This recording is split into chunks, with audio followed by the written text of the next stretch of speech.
चलिए एक नए अध्याय में एक नई कहानी की शुरुआत करते हैं।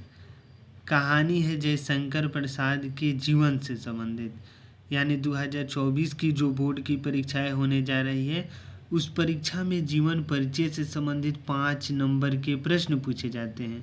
और इस 5 नंबर के प्रश्न को हल करने के लिए यह बेहद ही महत्वपूर्ण हो जाता है हम कौन कौन से बिंदुओं पर ध्यान दें, ताकि जो हमारा उत्तर होगा एक अच्छा उत्तर माना जाए। यानी सबसे पहले हमारा पहला हेडिंग होगा जीवन परिचय एवं साहित्यिक उपलब्धियाँ।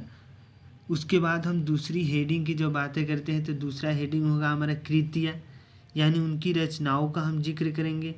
जब हमारा तीसरा जो हेडिंग होगा, यानी तीसरा हेडिंग के रूप में हम भाषा शैली का प्रयोग करेंगे। यानी हमारा जो तीसरा हेडिंग होगा कला पक्ष, यानी भाषा शैली का उनका जिक्र कर देंगे। और जो चौथा हेडिंग होगा वो होगा हिंदी साहित्य में स्थान, यानी जयशंकर प्रसाद का हिंदी साहित्य में कौन सा स्थान है, इस तरह से हम लिख सकते हैं तो एक अच्छा उत्तर माना जाएगा। तो इस तरह से हम उनके जीवन परिचय को लिखने की एक ट्रिक को हम बता चुके हैं, यानी कौन कौन से ऐसे बिंदु हैं जिन पर अगर लिखने की कोशिश करते हैं तो एक अच्छा उत्तर माना जाएगा।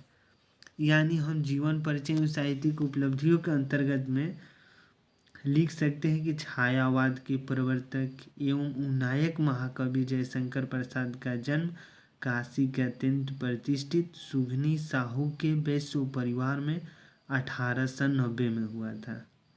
माता पिता एवं बड़े भाई के देह अवसान के कारण अल्पायु में ही प्रसाद जी को व्यवसाय एवं परिवार के समस्त उत्तरदायित्वों को वहन करना पड़ा। घर पर ही अंग्रेजी, हिंदी, बांग्ला, उर्दू, फारसी, संस्कृत आदि भाषाओं का गहन अध्ययन किया। अपने पैतृक कार्य को करते हुए इन्होंने अपने भीतर काव्य प्रेरणा को जीवित रखा। अत्यधिक विषम परिस्थितियों को जीवटता के साथ झेलते हुए यह युग सम्राट साहित्यकार हिंदी के मंदिर में अपूर्व रचना सुमन अर्पित करता हुआ 14 नवंबर 1937 को निष्प्राण हो गया।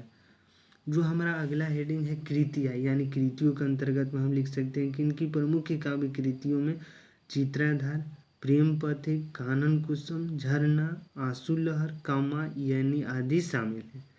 जब नाटक की बातें करते हैं तो चंद्रगुप्त, स्कंदगुप्त, ध्रुव स्वामिनी, इस तरह से हम 3 ही लिख सकते हैं।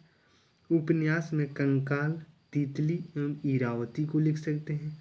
कहानी संग्रह, प्रतिध्वनि, छाया, आकाशदीप, आंधी आदि।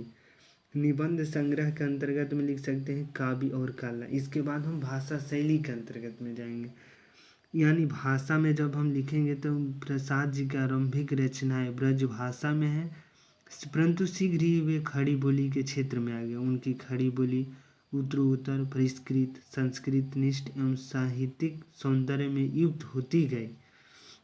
अद्वितीय शब्द चयन किया गया है जिसमें अर्थ की गंभीरता परिलक्षित होती है। इन्होंने भावनाकुल चित्रोपम शब्दों का प्रयोग किया है। तो इस तरह से हम भाषा के अंतर्गत में लिख सकते हैं। जो शैली की बातें होंगी तो प्रबंध काव्य यानी कात्यायनी, प्रबंध काव्य के अंतर्गत में उन्हें कात्यायनी की रचना किया है। मुक्तक के अंतर्गत में लहर, झरना आदि का रचना किया है। दोनों रूपों में प्रसाद जी का समान अधिकार था। इनकी रचना कात्यायनी एक कालजयी कृति है जिसमें छायावादी प्रवृत्तियों एवं विशेषताओं का समावेश हुआ है।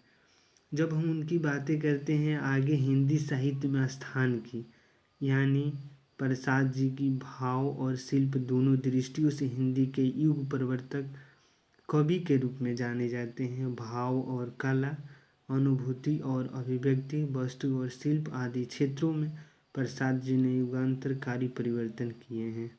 डॉक्टर राजेश्वर प्रसाद चतुर्वेदी ने हिंदी साहित्य में उनके योगदान का उल्लेख करते हुए लिखा है, वे छायावादी काव्य के जनक और पोषक होने के साथ ही आधुनिक काव्य धारा का गौरवमय प्रतिनिधित्व करते हैं। तो इस तरह से हम जीवन परिचय के अंतर्गत में इन बातों का हम ध्यान दे सकते हैं। एक बार हम पुनः आपको दिखाने की कोशिश कर रहे हैं।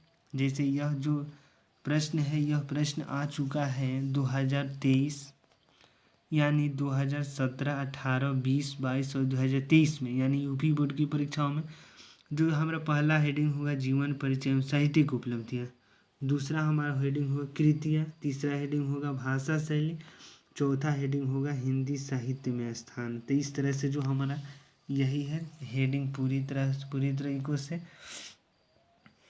यानी हमारे जो हेडिंग होने जा रहे हैं तो इस तरह से हम पूरी तरह से आपको दिखाने की कोशिश कर रहे हैं। यानी इस तरह से है जीवन परिचय, यानी जीवन परिचय में साहित्यिक उपलब्धि है, दूसरा है कृतियाँ, तीसरा है काला पक्ष, यानी चौथा है हिंदी साहित्य में स्थान।